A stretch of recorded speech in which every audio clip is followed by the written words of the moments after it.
We gather here today to honor the life of my beloved mother.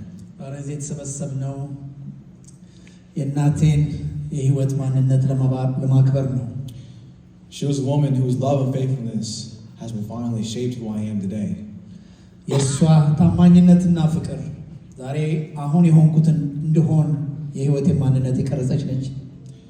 Love.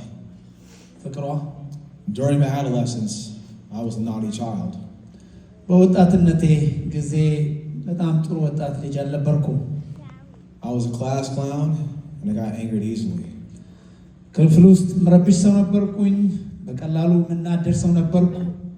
And I performed very poorly in school.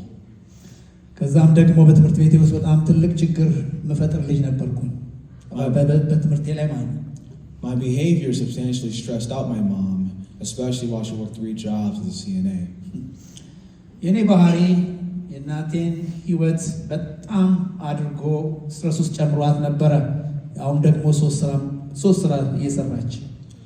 However, her love for me never wavered, even when people thought that I was a bad person.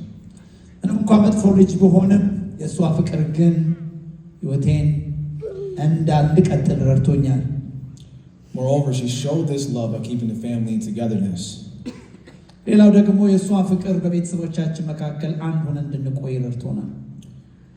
She loved her brother and sisters, nieces and nephews.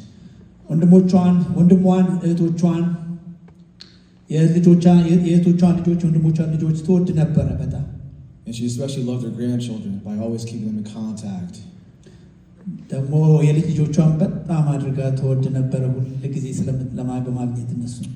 And she shared a desire for peace in the family even during tough times.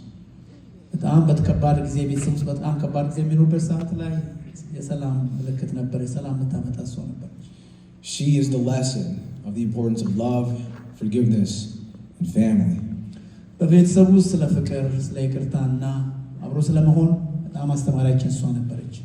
Even when Snappy was going through dire times in his life and no one believed in him, she always loved and supported him until the end.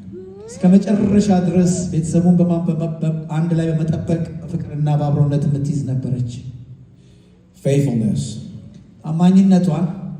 My mother's faithfulness was evident through her relationship with Jesus Christ. During our time in Minnesota, we went to Pastor Ababayu's church every Sunday. And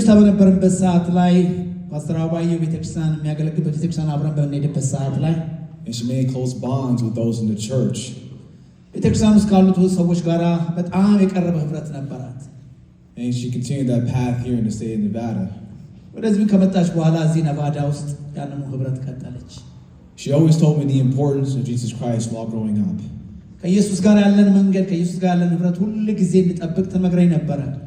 Her daily advice was, Sammy, pray and read the Bible every day.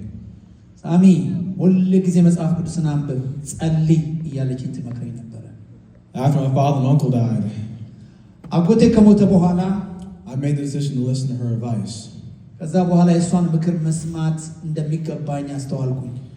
went to Pastor Ababayu's church with her and read the Bible and prayed for the first time.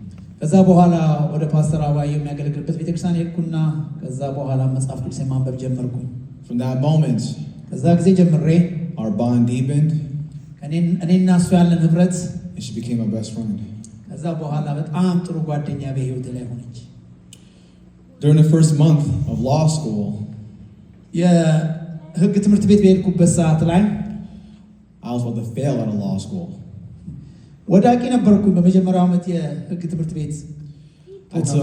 took 3 exams that will determine whether or not you're going to do well in law school.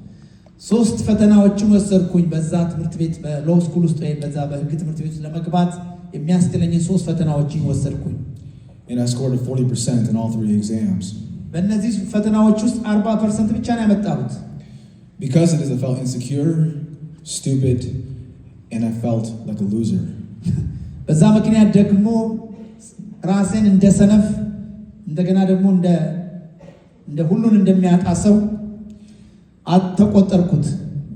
When I told my mom what happened, She never stopped having faith in me and told me that, Sammy, you are going to become an attorney. ሳሚ በዚህ ባለበት ሁኔታ ቀጥል አንተ የኮሚኒቲው ጠበቃ ትሆናለህ አለች። Even while working tons of jobs as a CNA and babysitting for Vickery. እኔ ይሄው እንደዚህ ብዙ ስራ እየሰራው የፍቅርን ልጅ ደግሞ እንደዚህ ቤቢሲት እያረኩኝ She told me that, Sammy, I'll work extra hours and I'll pay for your law school tutors. ሳሚ እንዳታቆም ሌላ ስራ ተጨምሬ ሰርቼ ያለህን ለማስጠኝ የሚሆን ነገር ገንዘብ ከፍልልሃለሁ።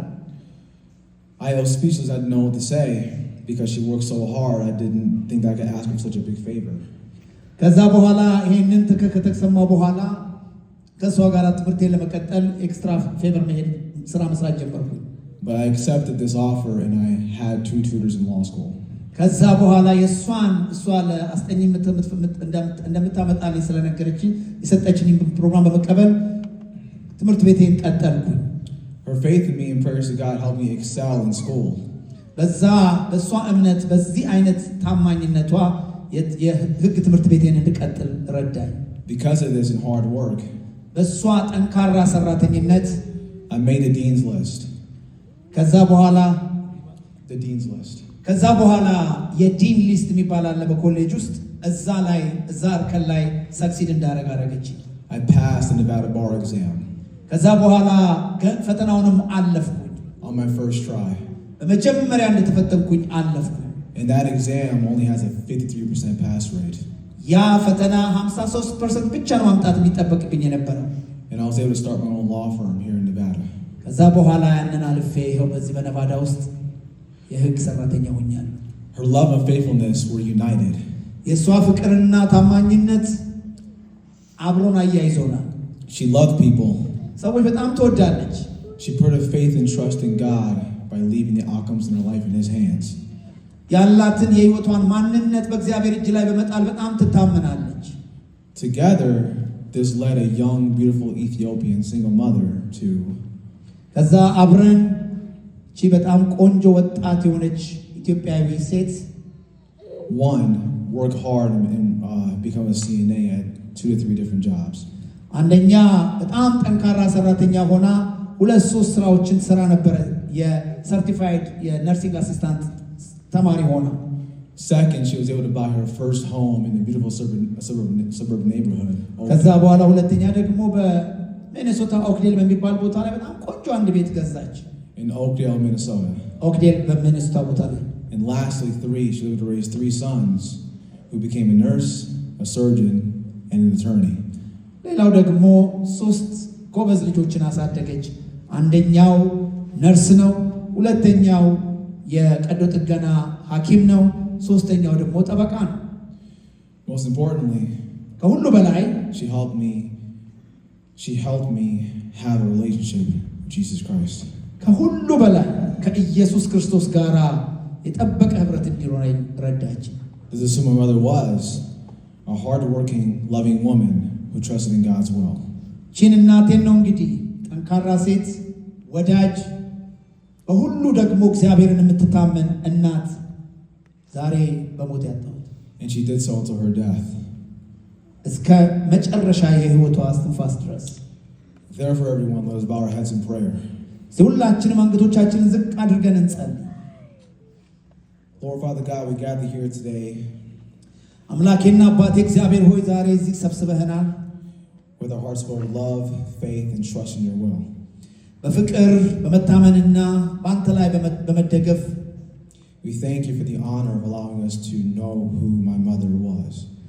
እናመሰግናለን እናታችን ማን እንደሆነች የሷን ህይወት ማንነት እዚህ ቦታ ላይ እንድናከብር ስለረዳኸን። May her legacy inspire us to live a life with the same love and faith she did. የሷን ህይወት ማንነት እንድንከተል እርዳን። ታማኝነቷን፣ ፍቅሯን፣ በአንተ ላይ ያላትን መታመን እንድንጠብቅ እንድንቀበል እርዳን። Lord God, comfort us in our grief. እባክህ አባት ሆይ ጌታ ሆይ በዚህ ሐዘናችን ውስጥ አጽናና። Holding memory dear in our hearts. አብሮነትህን በልባችን አስቀምጥ። I pray in Jesus Christ's name and blood. Amen. በጌታዬ በኢየሱስ ክርስቶስ ስም እጸልያለሁ። አሜን። Mom, I love you. And I'll honor your life through my career as an attorney, as a man, a husband, and a future father. I will do this not only through what I say, but through what I do. Thank you all. Amen. ክብር ለኢየሱስ ይሁን። ለእናቱ ነው ቃል የገባላት በስራዬ አከብርሻለሁ እንደ ጠበቃነቴ እንደገናም ደግሞ ጥሩ ባል ሆናለሁ ልጅም የልጅ ልጅም አመጣልሻለሁ ብሎ ቃል ገብቶላታል። May God bless you, Samiye. You will be doing great. God bless you.